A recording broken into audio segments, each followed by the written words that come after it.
Playing Escape from Tarkov Solo can be one of the most challenging experiences you have to face, but also one of the most rewarding. I will help you overcome one of the game's most daunting experiences in this video by covering the general mentality of playing solo, how to win more fights versus squads, and the strategies that you need to incorporate into your gameplay to become a successful solo player.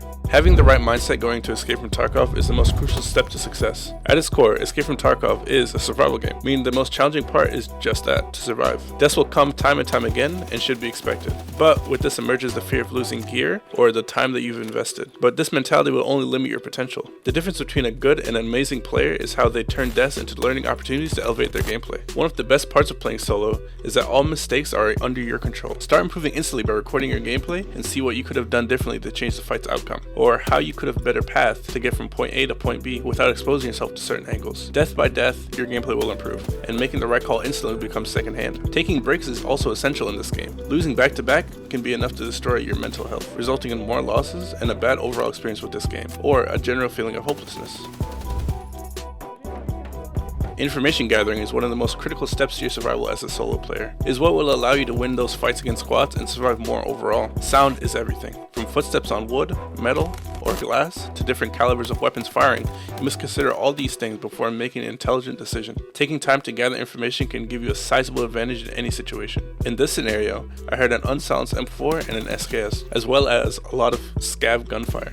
Instead of running straight in, I waited in a position that could give me intel and upper hand in a fight if they pathed into me. Upon seeing two PMCs, I knew they were a team, and at least I'd be in a 1v2 scenario.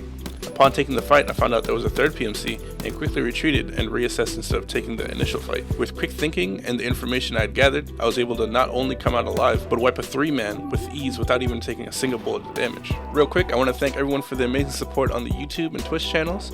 If you're enjoying the video, make sure to like and subscribe and follow me on Twitch to catch me live. As a solo player, all you have is yourself. One of the best tools in your arsenal is your knowledge of various maps. Learning the PMC spawns, commonly traversed areas, extracts, and loot runs for your scav raids on each map is critical to your success. Once you've taken time to learn these things, you can become an unkillable demon or an undetectable ghost.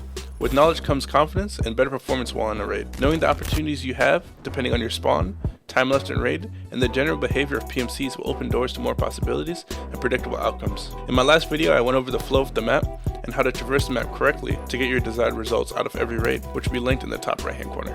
The number one thing that will give you an advantage against other players and squads is your movement and self-reliance. While squads are trying to figure out comms, you are free to dance around the battle and pick them off one by one. Learn to move quickly and efficiently to confuse your opponents. Repositioning is mandatory as a solo player.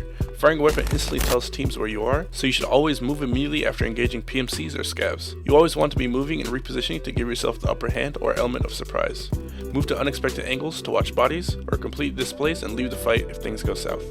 The most important thing is your survival, so don't be afraid to retreat and live to fight another day. One workaround is if you can afford to run suppressors, do so, as it will mask your shots and make you less detectable when you're forced to fire your weapon.